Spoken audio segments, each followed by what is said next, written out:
स्वागत आहे तुमचं मोरेताईंच्या रेसिपी चॅनल मध्ये।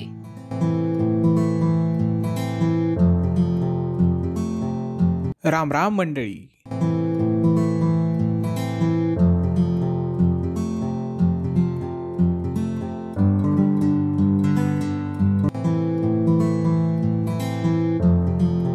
चला तर मग व्हिडिओमध्ये पुढे जाण्याआधी बेल आयकॉन दाबून चॅनलला सबस्क्राइब करा आणि सुरू करा मोरेताईंसोबत आजची ही चवदार रेसिपी बनवायला। चला तर मंडळी, आज आपण हुरड्याच्या घुगऱ्या करणार आहेत। त्याचे साहित्य बघून घेऊ। आता मी हा हुरडा घेतलेला आहे, तर याच्यामध्ये ज्वारीचा पण आहे आणि गहू पण आहेत। हे असे गहू पण आहेत। तर हा हुरडा कसा आपण हुरडा खायला जातो शेतात ना, तेव्हा हुरडा खाल्ल्यानंतर जे कणसाला राहतं का हुरडा, तो वाळवायचा आणि त्याचा हुरडा काढलेला आहे। तर हे याच्यात गहू पण येतं आणि ज्वारीचा पण आहे।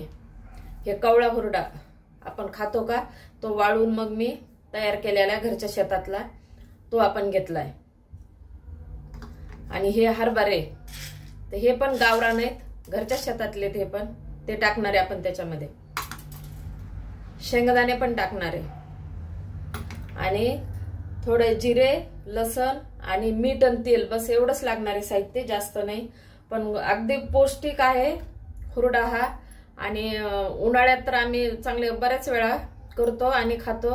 आणि ताप किंवा सर्दी वगैरे झालं ना, तोंडाला चव नसली तर हा हुरडा करायचा आणि याचं सूप पण काढून पिलं ना तर तोंडाला चव येते। खूप छान आहे हे, एकदा नक्की तुम्ही आता अशा पद्धतीने मी करून एकदा ट्राय करा। आता आपण याला धुवून घेणार आहे। आता हुरडा टाकला आणि हे हरभरे टाकून घ्यायचे। आता 1-2 पाण्याने आपल्याला याला धुवून घ्यायचंय। आता हे हुरडा मी स्वच्छ धुवून घेतलेला आहे। आता याच्यात आपण हे शेंगदाणे टाकून घेऊ, कच्चेचे शेंगदाणे याच्याबरोबर शिजवायचे आपल्याला। आणि लसण जिरे नंतर टाकणारे शिजल्यानंतर। आता आपण याला गरम पाणी करून शिजायला ठेवू। आता मी या भांड्यामध्ये पाणी ठेवलंय, पाणी गरम झालेलं आहे। तर आता आपण हा हुरडा धुतलेला टाकू। याच्यात शेंगदाणे पण आहे।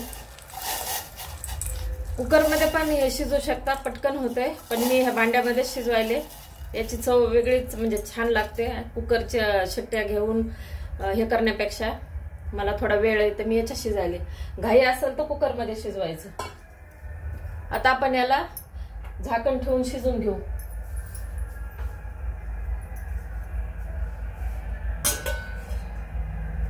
आता आपण झाकण ठेवलं, याच्या लक्ष द्यायचं, अधूनमधून याला पाहत राहायचं। पाणी कमी पडलं तर गरम पाणी करून ह्याच्यात पाणी टाकायचं, गरम पाणी शिजायला टाकायचं, परत थंड पाणी नाही टाकायचं। आता आपण याला शिजून घेऊ आणि मधात 1-2 वेळा चेक करू।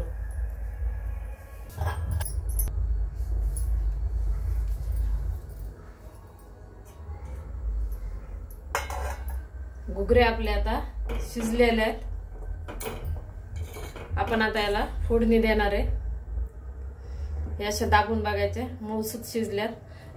कुकरमध्ये शिजल्यावर तर पटकन होत्यात, 4-5 शिट्ट्या घेतल्या ना, फास्ट घेतल्या नाही तर थोडं मीडियम याच्यावर तर चांगले शिजते। पण ह्याच्यात आमची तर अशी चव वेगळी लागते याच्यात, म्हणून याच्यातच करायला होते। तुम्ही कुकरमध्ये पण शिजू शकता।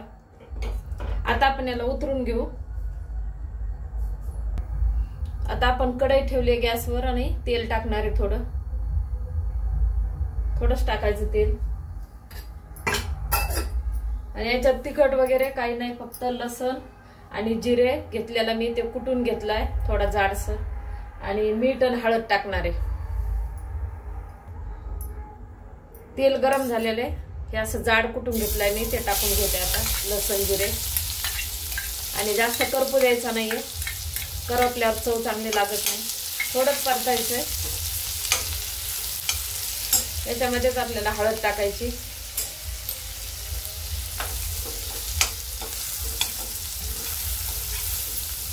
बस इथपर्यंतच आपल्याला परतायचं, जास्त नाहीये। आता आपण हे उकडले शिजलेले आहे ना घुगरे, शिजलेले टाकून देऊ।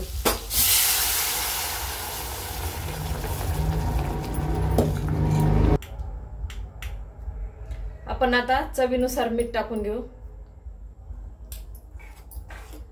बस झाली आपली फोडणी. आणि आधी शिजलेल्या आता थोडंसं उकळी आणू. खूप पौष्टिक असतात, एकदा नक्की करा. आणि कशा झाल्यात ते मला कमेंटमध्ये कळवा. याचं सूप ना प्यायला खूप छान असते. गरम गरम पिलं ना तर सर्दी वगैरे झालेली असली ना तोंडाला लगेच चव येते यानं. त्याच्यामुळे थोडंसं पाणी मी शिल्लक टाकलंय. तुम्हाला नसेल लागत तर थोडं पाणी कमी टाकलं तरी चालतंय. आम्हाला कसं याचं पाणी प्यायला आवडतं ना, म्हणून मी थोडं पाणी जास्त टाकलेलं आहे. आता चांगले उकळलेले हे घुगऱ्या झालेले आहे. आपण आता काढून घेऊ.